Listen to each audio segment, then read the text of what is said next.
반갑습니다. 잠시스낵교회 사랑하는 성도님들, 이제 좀 시원해진 날씨 속에 다들 잘 지내고 계신가요? 이번 주 여러분 읽으신 성경 통독 범위는 이제 다니엘서 마지막 부분과 또 호세아서, 요엘서를 읽어 나가시면 되겠습니다.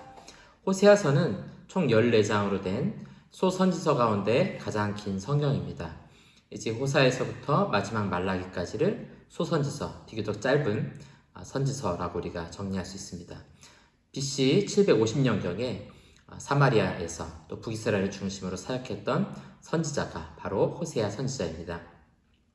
우리가 잘 아는 것처럼 북이스라엘은 하나님을 떠나서 우상을 섬기고 또 많은 죄악들 가운데 있었죠.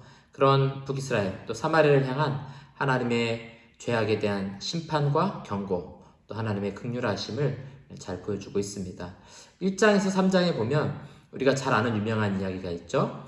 음란한 여인을 이제 선지자가 취해서 고멜을 아내로 삼는 이야기. 3명의 아이를 낳았고요. 그 아이들의 이름이 굉장히 부정적이죠. 그 부정적인 의미들을 통해서 하나님의 마음을 잘 표현해주고 있습니다. 이스라엘 백성들이 바로 이러한 상태다라는 거죠. 그런데 음란한 여인이 아이를 낳고 또 도망가지 않습니까? 이 선지자가 얼마나 속이 상하겠습니까? 이게 바로 이스라엘을 향한 하나님의 마음입니다. 이스라엘을 구원했는데 다시 하나님을 떠나가고 결국에 3장에 가면 다시 선지자가 이 여인을 돈 주고 다시 데려오는 장면에 등장하게 되죠. 하나님 아버지의 마음이 그렇습니다. 떠나간 이스라엘이라 할지라도 계속해서 데리고 오려고 하는 하나님께로 돌아서기를 원하는 그 아버지의 마음이 잘 담겨져 있습니다. 이제 하나님을 떠나 다른 우상을 섬기고 또 하나님께 관심 없는 그런 백성들의 모습을 음란한 여인으로 잘 표현하고 있죠. 또 여러 가지 비유의 모습이 많이 담겨져 있습니다.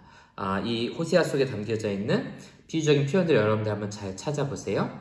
암소같이 완강하고 또 화덕같이 뜨겁고 또 뒤집어지지 않은 전병 같고 어리석은 비둘기 같고 속이는 활, 들나귀 또 말라버린 뿌리 같은 그런 모습으로 비유하고 있어요. 그럼에도 불구하고 이런 이스라엘이 돌아오기를 원하는 것이 하나님 아버지의 마음입니다. 선지자가 외치는 음성, 아주 유명한 음성이죠.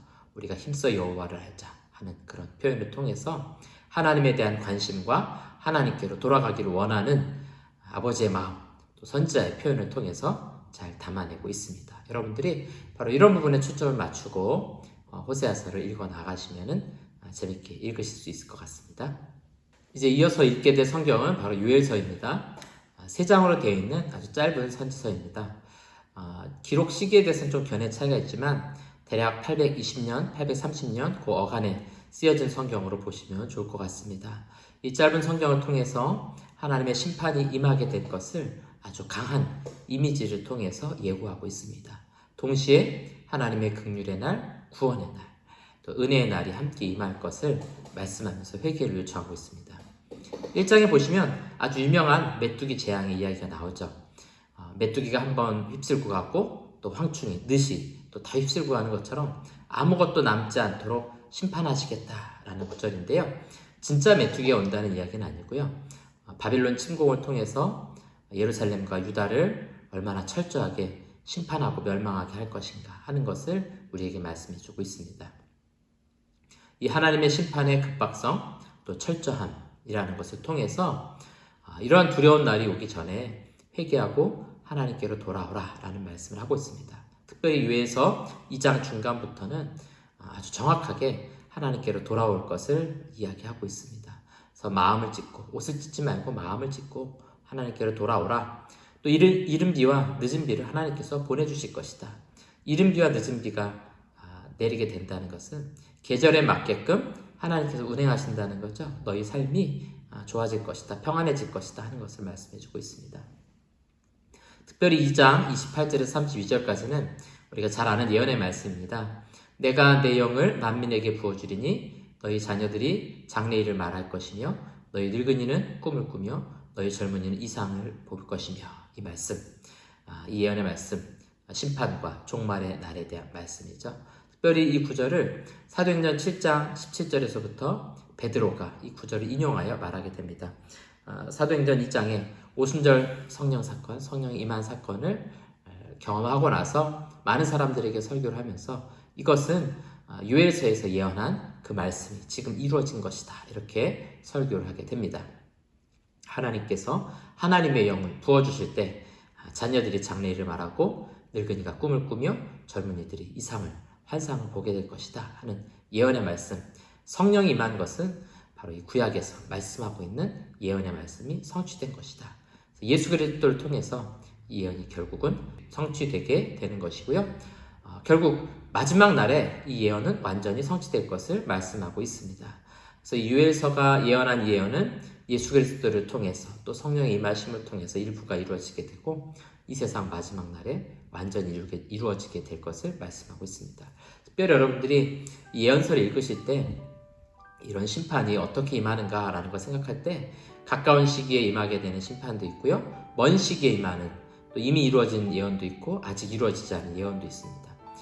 이 예언자들은 선지자들은 이것이 어떻게 이루어지는지 정확하게는 잘 못 봤습니다. 왜냐하면 이것을 우리가 어떻게 표현하냐면 산이 겹쳐져 있는 것으로 표현합니다. 예를 들어서 제가 북한산 아랫자락에서 살았는데요.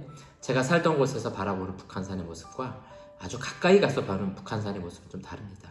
멀리서 보면 하나의 큰 산맥처럼 줄기처럼 보이지만 가까이 가서 보면 앞에 있는 작은 산도 있고 뒤에 있는 높은 산도 있고 멀리서 보면 하나로 보이고 그런 것처럼 이 예언도 가까이서 볼 때는 다양한 예언이 있지만 멀리서 볼 때는 하나의 예언처럼 보인다는 거죠.